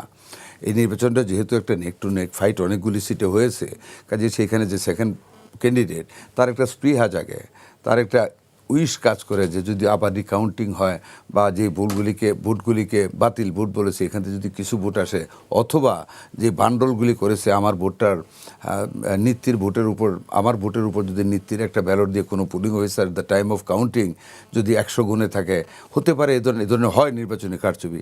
কাজে ওইটাকে 100% পরিশুদ্ধ করার জন্য অনেক হয়তো রেজ করেছে, যে কারণে এগুলিতে একটু কমপ্লেন রাইজ করেছে। এটাও অস্বাভাবিক কোনো ঘটনা নয়। নির্বাচনে এইগুলি আপনি দেখেন আমেরিকান প্রেসিডেন্ট যখন ফার্স্ট টাইম নির্বাচিত হন ট্রাম্প, তখনও কিন্তু এই ধরনের অনেক মানে ক্যালিফোর্নিয়ার সব বিভিন্ন স্টেট থেকে এই ধরনের অনেকেই আসছিল যে আবার রিকাউন্টিং বা এটা গণনা ঠিক হয়, এগুলি আসে। এগুলি নির্বাচনে বিচ্ছিন্ন ঘটনায় পড়বে, এগুলো হবেই। আপনি যতভাবেই আপনি বলেন তো এই যে নির্বাচনের দিনে একটা কোথাও কোনো মারামারি হয়েছে? কোথাও হয়নি। নির্বাচনের পরবর্তীতে যেটা বিজ্ঞ সাংবাদিক বলেন কিছু ঘটনা হয়েছে। দেখেন এখানে অনেক সময় পার্সোনাল হিট কাজ করে, পার্সোনাল সেন্টিমেন্টও কাজ করে। একটা গণ্ডগোলও কিন্তু রাজনৈতিক না, আমরা যতগুলি পেপারে দেখেছি। হয়তো দেখা গেছে কারোর সাথে কারো হিচ হয়েছে বা নির্বাচনে আগে একটা গণ্ডগোল হয়েছে, পাস বা ফেল করার পরে দুই পক্ষের মধ্যে এটা আবার নির্বাচনের পরে একটা গণ্ডগোল হয়েছে। এগুলি খুব বিচ্ছিন্ন ঘটনা, এগুলি হবে। But after all what I make, আমি যে কমেন্টটা করতে চাই সেটা 100% সন্তুষ্টজনক একটা নির্বাচন হয়েছে। এবং আমরা দেখেছি যে ডক্টর শফিক প্রথম তো ওনারা বলেছিলেন সংসদে যাবেন না, ওখান থেকে ফিরে এসেছেন যাবেন, এবং এমনও উনি বলেছেন যে না হয় আরও যদি 30টা সিটও আমরা পাইতাম তাও তো বিএনপি ক্ষমতায় যেত, সুতরাং we should go in to the parliament, আমরা ওখানে পার্টিসিপেট করা উচিত। একটা বিজ্ঞ বিরোধী দল হিসেবে আমাদেরকে কাজ করতে হবে, সরকারের দোষ ত্রুটি তুলে ধরতে হবে। This are very positive. আমাদের নেতা, যেটা আমি আগেই বলেছি, আজকে ডক্টর শফিক সাহেবের সাথে দেখা করেছেন, it is a very good start. এটা একটা সুন্দর স্টার্ট হবে দেশের জন্য। আর আমি একটা কথা শুধু বলতে চাই, this Tarique Rahman is a very very wise person now to run a country. ধন্যবাদ আপনাকে। জনাব মাহবুব আজিজ, একটু আসতে চাই বর্তমান প্রেক্ষাপটে যে জবাবদিহিতামূলক সরকার গঠন করতে পারবে কিনা বিএনপি, কেননা অতীতে আমরা দেখেছি জবাবদিহিতা না থাকার কারণে কিন্তু নানা ধরনের অন্যায় অবিচার দেশে বেড়েই চলেছে। নিশ্চয়ই এটা তো একটি প্রাথমিক লক্ষ্য, এবং এই যে 24-এর গণ অভ্যুত্থানের অভিজ্ঞতার পর আসলে কোনো সরকারের পক্ষে বা কোনো রাজনৈতিক দলের পক্ষেই আর সেই পুরনো পথে হাঁটা চলবে না।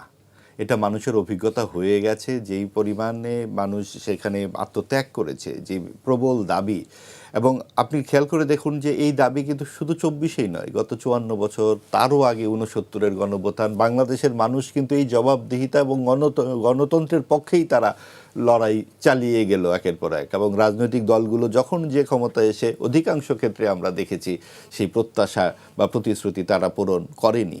এবং যেই কারণে রাজনৈতিক দলগুলো, যেগুলো আমরা উদারপন্থী মধ্যপন্থী রাজনৈতিক দল বলি গণতান্ত্রিক রীতিনীতির মাধ্যমে, সেই দলগুলোর ব্যর্থতার সুযোগে আপনি দেখুন যে সাম্প্রদায়িক দলগুলো, ধর্মীয় যেই সমস্ত সাম্প্রদায়িক দলগুলো, তারা উঠান বৈঠক, নিজেদের নানান রকম দাওয়াত, বাড়ি বাড়ি যাওয়া, সারা বছর তারা শুধু কিন্তু নির্বাচন কেন্দ্রিক এই কাজগুলো করে না। এই আদর্শ ভিত্তিক রাজনীতির সাথে যখন আপনি লড়তে যাবেন, তখন আপনার কি লক্ষ্য থাকবে? তখন আপনার দলের যে আদর্শ, আপনার দলের যে লক্ষ্য, সেগুলোর কিন্তু চর্চা থাকতে হবে।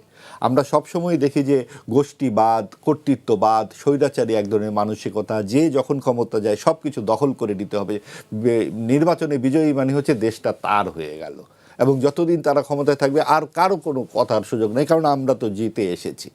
এই যে মানসিকতা, সেখান থেকে তো অবশ্যই বেরিয়ে আসতে হবে, এর কোনো বিকল্পই নাই। আপনি দেখুন যে এইরকম একটা জায়গায় যখন আমাদের আওয়ামী লীগ এবং বিএনপি পরস্পর মুখোমুখি ছিল দীর্ঘদিন ধরেই, এবং একটা দ্বিমুখী রাজনীতিতে আমরা অভ্যস্ত ছিলাম দেশের মানুষ, এই 24-এর গণ অভ্যুত্থানের পর আওয়ামী লীগের দুঃশাসন এবং আওয়ামী লীগের অপকর্ম তো অবশ্যই একটা গুরুত্বপূর্ণ ব্যাপার। তারপরেও আপনি দেখুন 72-এর সংবিধান থেকে ধর্মনিরপেক্ষতা কেন বাতিল হচ্ছে, এবং সেই যে সংস্কার কমিশন, ভাই যেমনটি বললেন, কই আওয়ামী লীগ ছাড়া তো সকলেই নির্বাচনে অংশগ্রহণ করেছে, জাতীয় পার্টিও করেছে, তো জাতীয় পার্টি সংস্কারে নেই কেন? সংস্কারের আলোচনায় জাতীয় পার্টিকে অংশগ্রহণ করতে দেওয়া হলো না কেন? তার মানে যখন আপনাদের প্রয়োজন পড়বে যে অন্তর্ভুক্তিমূলক নির্বাচনটা দেখায়, তখন জাতীয় পার্টিকে আপনারা নিতে পারলেন, আর যখন দরকার নাই তখন আপনি আলোচনায় ডাকবেন না, তখন সে স্বৈরাচারের দোসর। তো স্বৈরাচারের দোসর যখন জাতীয় পার্টি সংস্কার কমিটিতে আলোচনায় অংশগ্রহণ করতে পারে না, তারা আবার কোন বিবেচনায় নির্বাচনে অংশগ্রহণ করতে পারে? অর্থাৎ একটা জোড়া তালির বন্দোবস্ত হয়েছে গত 18 মাসে। আপনি যেই সংস্কার বৈঠক আমরা দেখলাম 30টি রাজনৈতিক দলের মধ্যে এই আলোচনা, তার 7-8টি দল ছাড়া অধিকাংশ রাজনৈতিক দলের নামই তো আমরা জানি না, তার দ্বিতীয় বা তৃতীয় ব্যক্তির নামই তো আমরা জানি না। এক বিএনপির যেই পরিমাণ ভোট বা বিএনপির যেই পরিমাণ প্রভাব, সবাই মিলেও তো তার সমান না। তারপরেও বিএনপিকে 11টা নোট অফ ডিসেন্ট দিতে হয়েছে, এবং বিএনপি যেহেতু একটা সুষ্ঠু নির্বাচন চাইছিল, তার প্রধান প্রতিদ্বন্দ্বী অনুপস্থিত, নির্বাচন করলেই সে একটা বড় ধরনের জনসমর্থন পাবে, এটা তো স্বাভাবিক ব্যাপার। কিন্তু সেই স্বাভাবিক ব্যাপারটিকেও পেছনে ফেলে দিয়ে টানতে টানতে পেছনে নিয়ে মাঝখানে কিন্তু একটি বড় শক্তিকে আরও শক্তিশালী করে তুলবার চেষ্টা করা হলো। এটা যদি আমরা একটু যোগ বিয়োগ বিলাই তাহলেই কিন্তু স্পষ্ট হয়। আপনি দেখুন, বিএনপি যখন 11টি নোট অফ ডিসেন্ট দিয়েছে, সেখানে অন্যতম নোট অফ ডিসেন্ট হচ্ছে উচ্চ কক্ষে আনুপাতিক হারে আসন হবে না, সেটা হবে প্রাপ্ত আসনের ভিত্তিতে। আজকে কি বলা হচ্ছে জামাতের পক্ষ থেকে, যে না, যেহেতু আপনারা ইয়েতে স্বাক্ষর করেছেন, জুলাই সনদে স্বাক্ষর করেছেন, কাজেই উচ্চ কক্ষে আপনাদের আনুপাতিক হারে মানতেই হবে, অন্যান্য সব যা আপনারা নোট অফ ডিসেন্ট দিয়েছেন সব বাদ হয়ে গেছে, আপনি 11টা নোট অফ ডিসেন্টই বাদ, আপনারা সব কিছু মেনে চলতে হবে। আচ্ছা, আপনারা শুনেছেন কোথাও, পৃথিবীর কোথাও, যে নির্বাচিত সংসদকে অনির্বাচিত ব্যক্তিরা একটা কাগজ ধরিয়ে দিয়ে বলে এগুলো আপনাদের করতে হবে? এই ম্যান্ডেট তাদেরকে কে দিল? এই 30টি রাজনৈতিক দল কি সমগ্র বাংলাদেশ? এখন বিএনপির হাতে 2/3 মেজরিটি আছে। তারা যদি এখন সংসদে বলে যে ভাই আমরা চিন্তা ভাবনা করে দেখলাম, আমাদের এই সংস্কারের এই প্রস্তাবগুলো আমাদের অপ্রয়োজনীয়, যদিও গণতান্ত্রিক রীতিনীতিতে জুলাইয়ের গণ অভ্যুত্থানের রক্তাক্ত স্মৃতি অবশ্যই বিএনপি বহন করে, সকলেই বহন করে, এখানে যারা যারা এই ঘটনা চাক্ষুষ করেছে সকলেই বহন করে, তাদের প্রতি দায় দায়িত্ব, সংস্কারের প্রতি মনোবাসনা সকলেরই আছে। কিন্তু আপনি এটা চাপিয়ে দেবেন, এবং চাপিয়ে দেবেন এভাবে যাতে একটি সরকার রাষ্ট্র পরিচালনা করতে গিয়ে বাধাগ্রস্ত হয়। আপনি যদি সরকারের সমস্ত কিছু উচ্চকক্ষ থেকে বন্ধ করে দেন, তাহলে সরকার কিভাবে পরিচালিত হবে? আপনি সরকারকে আপনি বলছেন যে এক ব্যক্তি প্রধানমন্ত্রী এবং সরকারি দলের প্রধান একজন হতে পারবে না। তাতে যদি সেই দলটি মনে করে যে আমাদের কার্যক্রম পরিচালনায় অসুবিধা হবে, তারপরেও সেটা মানতে হবে, কারণ অন্য সবাই মেনেছে বলে। এই অন্য সবাই কারা? তাদের রাষ্ট্র ক্ষমতা পরিচালনার কতখানি অভিজ্ঞতা আছে? এক বিএনপি ছাড়া কাদের ছিল অভিজ্ঞতা? মূল চালিকা শক্তি হিসেবে বিএনপি ছিল কাদের অভিজ্ঞতা? কাজে আপনি দেখুন যে সব কিছু একটা জোড়াতালি দিয়ে চলেছে। রাষ্ট্র ক্ষমতায় যেতে পারে না, অভিজ্ঞতা জামাত ছিল, বিএনপির সাথে ছিল, এই তো জোটে সেটা, কিন্তু সেটা তাও প্রধান দল তো বিএনপির চাইতে তো তাদের বড় স্টেক ছিল না। কাজেই তারা কিভাবে ঠিক করে দেয়? এটাও ঠিক যে রাষ্ট্র ক্ষমতায় থাকলেই যে সমস্যা সব বোঝা যাবে তা নয়, তারপরেও মানুষের যে আগ্রহ, মানুষ তো তার প্রতিনিধি পাঠিয়েছে, জনগণ তো তাদের প্রতিনিধি পাঠিয়েছে, সার্বভৌম সংসদ সেখানে আলাপ করবে, জনগণের ভালো মন্দের আলাপ করবে। আপনি আগের থেকে কি করে ঠিক করে দেন যে এইটাই ঠিক হবে এবং এইটা ছাড়া এটা হবে না? কাজেই আমরা দেখতে পাচ্ছি যে রাষ্ট্রীয় ব্যবস্থাপনায় এবং ভবিষ্যতের রাজনীতিতে জামাত সহ সাম্প্রদায়িক শক্তি যাতে আরও শক্তভাবে হাঁটু গেড়ে বসতে পারে, শেকড় গেড়ে বসতে পারে, সেটার বন্দোবস্ত কিন্তু এই সরকারের পক্ষ থেকে করার চেষ্টা করা হয়। ধন্যবাদ আপনাকে। আমি আসবো আপনার কাছে। শেখ রবিউল আলম, একটু আসতে চাই, যে অভিযোগটি করা হলো যে জোড়াতালির একটি ব্যবস্থার মধ্য দিয়ে মানে নির্বাচন হয়েছে, কিন্তু সন্তুষ্টি নির্বাচনে জোড়াতালি দিয়ে কেন করা হলো? না, আপনার উপস্থাপনা ঠিক হচ্ছে না। জোড়াতালি ব্যবস্থা দিয়ে নির্বাচন করা হয়েছে তা মিন করেনি উনি, এই জন্য সমস্যা ইদানিং টকশোতে। জোড়াতালি ব্যবস্থা দিয়ে একটা নির্বাচন করার চেষ্টা করা হচ্ছে, জাতীয় পার্টিতে সংস্কার আমার শোনেন না, সেটা উনি মিন করেনি। আপনার শব্দগত সমস্যা আগে শুনেন। উনি মিন করেছে যে আমরা সংস্কারের ক্ষেত্রে যে সমস্ত দাবিগুলিকে আমলে নিতে চাইলাম, সেটা রাষ্ট্র ব্যবস্থাপনার সংসদীয় পদ্ধতির যে ক্ষমতা বা যে এখতিয়ার, যে কার্যকারিতা, সেখানে কোনো কোনো জায়গায় অপ্রাসঙ্গিক এবং সেখানে কোনো কোনো মানুষের ডিজায়ারটাকে প্রাধান্য দেওয়ার জন্য চেষ্টা করা। কিন্তু সংসদের উপরে আর কোনো ডিজায়ার থাকতে পারে না নির্বাচিতদের উপরে, সেই সব জায়গায় কিছু অসঙ্গতি আছে, তাই বলেছে। আচ্ছা, আমি শেষ করি, শোনেন আগে। কিন্তু ওইটা জোড়াতালি দিয়ে নির্বাচন ব্যবস্থাপনা উনি তা মিন করেনি। যাই হোক, হ্যাঁ, এটা আছে, কিছু কিছু জায়গায় আছে যে আমরা জুলাই সনদ বাস্তবায়ন করবার ক্ষেত্রে যে প্রক্রিয়াটা অনুসরণ করতে চেয়েছি, সেই অনুসরণ করতে সরকার চেয়েছে, জাতীয় ঐক্যমত কমিশন চেয়েছে, তার অনেকটা জায়গায় ত্রুটি বিচ্যুতি আছে। সেভাবে একটা সংসদীয় পদ্ধতির সরকারের ক্ষেত্রে কাম্য না, বা একটা সংসদীয় পদ্ধতির কার্যকর সরকারের জন্য বাধ্য না, এখানে আমি একমত। কিন্তু আমি একটা জায়গায় একটু বলতে চাই, খুব বেশি ডিফারটা হবে না। আমরা 48টি বিষয়ে সংস্কার করতে চাই আপনার সংবিধানে যে তার মধ্যে 30টি বিষয়ে আমরা একমত হয়েছি। লাস্ট ক্লজ যে 4টি প্রশ্ন ছিল তার লাস্ট প্রশ্নে বলা হয়েছে যেগুলো আমরা একমত হয়েছি সেগুলো আমরা করব। এগুলো তো আমরা একমত হয়েছি, কোনো দ্বিমত নেই। বাকি থাকে আর 18টি। তার মধ্যে 1 নম্বর এবং 2 নম্বর উচ্চকক্ষ কীভাবে গঠন হবে, আর 2 নম্বর হচ্ছে সাংবিধানিক প্রতিষ্ঠানগুলির ওই জায়গাটা। এই দুটাও ধরেন জয়যুক্ত হলে ওইভাবে করার একটা বাধ্যবাধকতা আসে। তাহলে থাকলো আর 16টি। এই 16টি বিষয়ে যেমন একই ব্যক্তি সরকার প্রধান হতে পারবে না, দলের প্রধান হতে পারবে না। এসব ক্ষেত্রে আবার বলা হয়েছে যে রাজনৈতিক দলগুলির যার যে অবস্থান ছিল, অর্থাৎ যেভাবে তিনি সই করেছেন নোট অফ ডিসেন্টে, সেভাবে তিনি করতে পারবেন। ক্লিয়ার? তার মানে 30টা একমত হয়েছি, ওগুলি আমরা করব, এটা আমরা একমত হয়েছি। বাকি থাকে 18টির মধ্যে 16টি যেটা আছে সেটা যে দল ক্ষমতা যাবে তার মতো করে সে করতে পারবে, তার যে অবস্থান। তার মানে ওখানেও সমস্যা নেই, বিএনপি যেটা চেয়েছে সেটা হবে। একটাই হচ্ছে যে উচ্চ কক্ষে গিয়ে প্রাপ্ত ভোটের অনুপাতে হবে নাকি প্রাপ্ত আসনের অনুপাতে হবে। আমাদের কথা ছিল প্রাপ্ত আসনের অনুপাতে হবে, এবং ওই হা ভোটে বা না ভোটে সেখানে বলা হয়েছে না, প্রাপ্ত ভোটের অনুপাতে হতে হবে। এই একটা জায়গায় সাংবিধানিক প্রতিষ্ঠানের একটা কারেকশনের জায়গা আছে, ছোট গঠনের জায়গায় 3টাতে আমরা একমত হয়েছি। 1-2টাতে আমরা বলেছিলাম যে সরকার এটা একটা আইন করে করতে পারবে, সেখানে সামান্যতম ব্যাপ্তি হবে, এছাড়া আর ফাংশন করতে অসুবিধা হবে না। সমস্যা একটা জায়গায় আছে, আপনি জাতীয় সংসদ করছেন, সেটাকে আবার কয়েকদিন পালন করাবেন সংবিধান সংস্কার পরিষদ হিসাবে। এই জায়গাগুলি একটা কার্যকর সংসদেই যথেষ্ট, সেখানে আলাদা সংবিধান সংস্কার কমিশন করার প্রয়োজন আছে বিধায় আমার কাছে মনে হয় না, যেহেতু সংবিধান নতুন হচ্ছে না। যে একটু প্রশ্ন যোগ করতে চাই, আপনারা তো ক্ষমতায় যাচ্ছেন, গণমাধ্যম কর্মীরা গণমাধ্যম ক্ষমতাকে প্রশ্ন করতে পারবে তো? অবশ্যই পেরেছে অতীতে। আপনি আসেন বিএনপির আমলে, আপনি তো বিএনপি নতুন সরকার করছে না, বিএনপির আগে সরকার কাছে ছিল 91 থেকে 96, তারপর একটা ছোট সরকার ছিল অল্প দিনের, তারপর 2001 থেকে 2006 গণমাধ্যম স্বাধীনভাবে ফাংশন করেছে। বিএনপির দুর্নীতি নিয়ে, বিএনপি নেতাদের ব্যর্থতা নিয়ে, দলের ব্যর্থতা নিয়ে ঢালাওভাবে লিখেছে, বিএনপি তো কখনো হস্তক্ষেপ করেনি। আজকে যে গণমাধ্যম একদলীয় বাকশাল তৈরি হয়ে যাওয়ার পর 4টা পত্রিকা রেখে সব বন্ধ করা হয়েছিল, সেখান থেকে এই গণমাধ্যমের স্বাধীনতা, গণমাধ্যমের প্রসার কার আমলে হয়েছে? এই যে বেসরকারি চ্যানেলগুলি, প্রচুর পরিমাণ পত্রিকা কাদের আমলে হয়েছে? বিকাশ কখন হয়েছে, প্রসার কখন হয়েছে? বিএনপির আমলে হয়েছে। বিএনপি এটা ধারণ করে, বিশ্বাস করে এবং এখনও করছে। এই যে গত 18 মাস সমস্ত দায় সরকারে নেই, বিএনপি সাফার করলো, বিএনপি 17 বছর আন্দোলন সংগ্রাম করলো, কিন্তু আওয়ামী লীগের পতনের পর মনে হলো বিএনপিও মনে হয় সমান অপরাধী।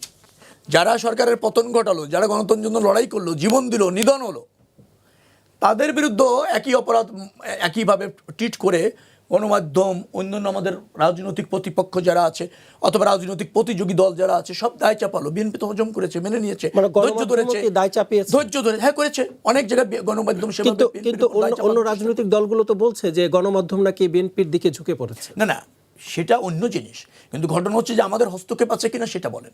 আমাদের তো হস্তক্ষেপ নেই, মুক্ত আছে। মানে আমি সেটা জানতে চাচ্ছি যে পরবর্তী আপনারা যখন সরকার গঠন করে ফেলবেন তখন হস্তক্ষেপ করবেন কিনা? না, কেন আপনি আশঙ্কাটা করছেন? যেহেতু অতীতে এটা নাই, আপনি আশঙ্কাটা কেন? মানে নিকট অতীতের কথা আমরা, নিকট অতীতে ফ্যাসিবাদ কি করেছে সেটা আপনি আরেকভাবে সবাইকে ওভাবে দেখছেন কেন? আপনি আমার যে হিস্ট্রি, আমি যে 4টা পত্রিকা থেকে দেশের সংবাদ মাধ্যমকে উন্মুক্ত করলাম, বেসরকারি চ্যানেলগুলি প্রতিষ্ঠা করে অবাধ সুযোগ দিয়ে দিলাম আমাদের আমলে, তারপর ধরেন এই যে প্রচুর পত্রিকা গণহারে দেশের হয়েছে, লিখছে, যাদের সময় প্রতিষ্ঠিত হলো, প্রসারিত হলো, তাদেরকে অন্য একটা ফ্যাসিবাদী শক্তি যে বা করেছিল তারা তাই করবে এই ভাবছেন কেন? আমার বক্তব্যটা হচ্ছে, নিশ্চয়ই আমি কনসার্ন আছি, আমরা গণতন্ত্রে বিশ্বাস করি, জবাবদিহিতা বিশ্বাস করি, গণমাধ্যমের স্বাধীনতা বিশ্বাস করি। ডেফিনেটলি আমরা সরকার গঠন করার পর আপনারা বলতে পারবেন, লিখতে পারবেন, তবে আমার একটা দাবি আছে, সেটা হচ্ছে স্বাধীনতা মানে নদীর স্রোতের মতো অবাধ না।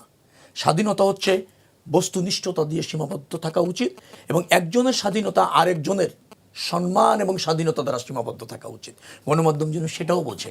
আমরা এও দেখেছি গণমাধ্যম কোনো ব্যক্তি গোষ্ঠীর পারপাস যেন সার্ভ না করে, জাতি এবং রাষ্ট্রের পারপাস যেন সার্ভ করে, সেইগুলি ধারণ করে যদি গণমাধ্যম সোচ্চার থাকে, ডেফিনেটলি বিএনপি সেই গণমাধ্যমের কাছে দায়বদ্ধই থাকবে। আচ্ছা, আরেকটি বিষয় আমি আপনার কাছে একটু আসতে চাই। এই যে দুটো আসনে, ঢাকা 8 আসনে এবং ঢাকা 17 ভবিষ্যৎ হোক নিরাপদ, বিনিয়োগ হোক বিশ্বস্ত, আর আমার পছন্দ সল্ট বে। Welcome to Salt Bay. আসলে আমরা দেখেছি যে বিএনপিকে খুব অল্প ব্যবধানে হারতে হয়েছে। এত বড় একটি দল, এত সমর্থক, মানে জিততে হয়েছে, আমি দুঃখিত, কারেকশন করে নিচ্ছে, জিততে হয়েছে অল্প ব্যবধানে, এত বড় একটি দল, এত সমর্থক, তারপরেও কেন ভোটের ব্যবধান এত, মানে পার্থক্য এত কম কেন? আমি এত বিস্তারিত যাব না। আমি মনে করছি যে জনগণ এইভাবে দেখেছে, তাদের রায়টার প্রতি শ্রদ্ধাশীল, আমরা রায়ের প্রতি আমরা শ্রদ্ধাশীল থাকতে চাই। ডেফিনেটলি প্রচার প্রচারণা সাংগঠনিক ভাবে যারা দায়িত্ব পালন করেছে তাদের কিছু অদক্ষতা থাকতে পারে, হয়তো প্রেডিক্ট করতে পারেন নির্বাচনটা কীভাবে হ্যান্ডেল করতে হয়। আপনি মনে রাখবেন নির্বাচনে এক এক এলাকায় এক এক ধরনের পরিস্থিতির উদ্ভব হয়, এক এক এলাকায় এক এক ধরনের সমস্যাও থাকে, এক এক এলাকায় এক এক ধরনের মানুষের সাংঘাতিক্য থাকে, মেন্টালিটির সাংঘাতিক্য থাকে। তো সেগুলি প্রেডিক্ট করে অনেক সময় আপনি একটা ভালো ব্যাটসম্যান কেন আউট হলো, এটা যদি প্রশ্ন করেন, যে বলটা তো একেবারে লো ফ্লাইটে ছিল, উনি দেখতে পাচ্ছেন যে বলের লাইনটা কোন দিকে আছে, কেন এর বাদে শটটা খেলতে গিয়ে এলবিডব্লিউটা দিলেন উনি, আপনি বলতেই পারেন। কিন্তু ডেফিনেটলি কোনো কোনো সময় ব্যাটসম্যান এই ফ্লাইট মিস করেন। আপনাকে মনে রাখতে হবে যে আমি বড় দল, আমার জনসমর্থন বেশি মানে আমার অবধারিত জয় নয়। আমাকে কোনো কোনো সময় আমার স্ট্র্যাটেজির কারণে অথবা ওই এলাকার কোনো পরিস্থিতির কারণে মানুষ হয়তো আমাকে ওইভাবে গ্রহণ করতে চায়নি, কিন্তু গ্রহণ করতে চায়নি অথবা গ্রহণ করেছে প্রতিযোগিতার মাধ্যমে অল্প ব্যবধানে, তারপরেও ওই রায়ের প্রতি রেসপেক্ট থেকে মানুষকে ধারণ করতে হবে। বিএনপি ধারণ করছে। ধন্যবাদ আপনাকে। বকুল ভাই, একটু আসতে চাই আপনার কাছে। এই যে নির্বাচনে জয়ের আগে যে সব প্রতিশ্রুতি আপনারা দিলেন, তারেক রহমান গতকালকে বলেছেন যে তা অক্ষরে অক্ষরে পালন করবেন। আমরা তো মানে আশা করতেই পারি যে যেসব প্রতিশ্রুতি ইশতেহারে দেওয়া হয়েছে সেগুলো আপনারা যথাযথভাবে পালন করবেন বা জাতিকে আপনারা সেটি উপহার দেবেন, আশা করতে পারেন কিনা? ধন্যবাদ আপনাকে। আপনার এই প্রশ্নের আগে আমি একটা ব্যাপারে যেতে চাই, যেটা আপনি জুলাই চার্টারের অ্যাকসেপ্টেবিলিটি বা কী করা হবে প্রশ্নটি রেজ করেছেন। দেখুন, এটা নিয়ে আমি কোনো মত প্রকাশ করতে রাজি না, বিকজ এটা বিয়ন্ড দ্য জুরিসডিকশন হবে। 1991-এ 3 জোটের একটা রূপরেখা ছিল, two establish parliamentary government, form of government. আমি সৌভাগ্যবান ওই সংসদের একজন সদস্য ছিলাম। আপনার নিশ্চয়ই খেয়াল আছে, শাহাবুদ্দিন সাহেব একটা কথা বলেছিলেন, তৎকালীন মহামান্য প্রেসিডেন্ট, যে এটা লিগেল ভ্যালিউজ নাই 3 জোটের রূপরেখার, but it has got some moral values, ঠিক না? তা আমাদের জুলাই চার্টারটারও একটা মরাল ভ্যালিউজ আছে। যেহেতু এটা জুলাই বিপ্লবের পরে কয়েক হাজার যুবক যুবতীর জনতার রক্তের বিনিময়ে অর্জিত ফেসিবাদ মুক্ত একটি দেশ, সেই দেশে একটি চার্টার হয়েছে সংস্কারের জন্য। কাজে ওইটার মরাল ভ্যালুজ আছে। ওইখানে কতটুকু লিগেলি পারমিজেবল ইমপ্লিমেন্ট করা, আমি এটুকু আপনাকে আশ্বস্ত করতে পারি, আমাদের দল, আমাদের নেতা জনাব তারেক রহমান, আমরা জনগণের সেন্টিমেন্টকে সম্মান করে সেই জুলাই চার্টারের আইনগত বাধ্যবাধকতা এবং মরাল বাধ্যবাধকতা দেখে একটা will make a very good compromise, এবং সেটাকে অনার করে ওই গুড কম্প্রোমাইজের মাধ্যমে আমরা সেটা বাস্তবায়নের চেষ্টা করব। সেটা আংশিক হতে পারে, সেটা 100% হতে পারে, 2/3 হতে পারে, but it will be a respectable মানে amount of amendment will bring after we sit in the chair of the government. ধন্যবাদ আপনাকে। নাম্বার 2, গণমাধ্যম প্রশ্ন করা, যেটা আপনি বলেছেন, এটা তো আমি মনে করি গতকালের যে সাংবাদিক সম্মেলনটা দেখেছেন, আমাদের নেতা জনাব তারেক রহমান যেভাবে অনার করে, যেভাবে সুন্দরভাবে সাবলীল ছন্দে তার যুক্তিগুলি তুলে ধরেছেন এবং উত্তর দিয়েছেন, এরপরে খুব অপেক্ষা রাখে না যে আমরা গণমাধ্যমকে বাধ্য করবো কিনা আমাদের কথা বলার জন্য। মোটেও না, আমরা সেটা করব না। গণমাধ্যমের ভাবে চলুক, গণমাধ্যম অন্যের স্বাধীনতাটাকে বিঘ্ন না করুক, গণমাধ্যম প্রলোভিত হয়ে কারো মরাল অ্যাসেসিনেশন না করুক, ওইটা আমরা চাই, ওটা জাতিরও চাহিদা। সেই ক্ষেত্রে গভর্নমেন্টকে চাপে রাখা, গভর্নমেন্টের সমালোচনা করে to lead the government to A positive path, ওইটা আমরা সবসময় ওয়েলকাম করব। আরেকটি ব্যাপার বলছেন অতীতে প্রতিশ্রুতি পালনে, আমরা যেটুক প্রতিশ্রুতি করেছি within hour means we have done that, এবং আমার দৃঢ় বিশ্বাস আমরা সেই প্রতিশ্রুতিগুলি আমরা পর্যায়ক্রমে পালন করব। আমরা শেষ পর্যায়ে চলে এসেছি, অবশ্যই পালন করব। আরেকটা জিনিস, যেটা অতীতে কি করেছি বা অতীতে কে কী করে নাই, এটা কিন্তু মুখ্য বিষয়, এগুলি আলোচনা হয়ে সময় নষ্ট করা উচিত। অতীত খারাপ, অতীত ভালো, আমরা আরও ভালো করব আর খারাপটাকে আরও ভালোতে পরিণত করব, এটি আমাদের কমিটমেন্ট। সেই জন্যই জাতি আমাদেরকে ভোট দিয়েছে। আমরা ইম্পর্টেন্স দেব, জাতি যেভাবে আমাদেরকে মূল্যায়ন করেছে, জাতির আকাঙ্ক্ষা কী, সেই আকাঙ্ক্ষাকে বাস্তবায়িত করে হবে আমাদের নেতা এবং আমাদের দলের পরিপূর্ণ ইচ্ছা, এবং উই মাস্ট ডু দ্যাট জি, ধন্যবাদ আপনাকে। আমরা একেবারে শেষ পর্যায়ে চলে এসেছি। যাবার আগে একটু মাহবুব আজিজ ভাই আপনার কাছে আসতে চাই, ছোট করে জানতে চাই যে কিছু হলেই কেন এখনও 5 আগস্টের হুঁশিয়ারি দেওয়া হচ্ছে যে আবারও 5 আগস্ট প্রয়োজনে ঘটানো হবে, এমন হুঁশিয়ারি কেন দেওয়া হচ্ছে? এইগুলো তো রাজনৈতিক বক্তব্য, কে কোথায় বলছেন এগুলো সবই যে গুরুত্ব দিতে হবে তা তো নয়। আসলে 5ই আগস্ট কিংবা এই ধরনের বিষয়গুলো মানে তো হুট করে তো এটা আর কি এক ঘটে না। ধরনের হুমকি নয়? হোক না, কেউ তো দিতেই পারে। একটা ব্যক্তি স্বাধীনতার একটি দেশ, একটা গণতন্ত্রের চর্চার কথা আমরা বলি, কেউ যদি কথা বলতে চায় তাকে তো আটকানোর কিছু নাই, সে তার কথা বলুক, সে তার যুক্তি দিক। আমরা তো সেই কথাটাই বলছি। ভাইরাও যেমন বললেন যে অন্যের স্বাধীনতাকে ক্ষুণ্ণ করা যাবে না, ঠিক একইভাবে আমার বক্তব্য হচ্ছে যে অন্তর্ভুক্তিমূলক সমাজে আওয়ামী লীগের স্বাধীনতাকেও ক্ষুণ্ণ করা যাবে না। এবং সবার স্বাধীনতা আপনি রাখবেন, জামাতের রাখবেন, এনসিপির রাখবেন, অন্যান্য সকলের রাখবেন, শুধু আওয়ামী লীগেরটা ছাড়া, সেটি যেন না হয়।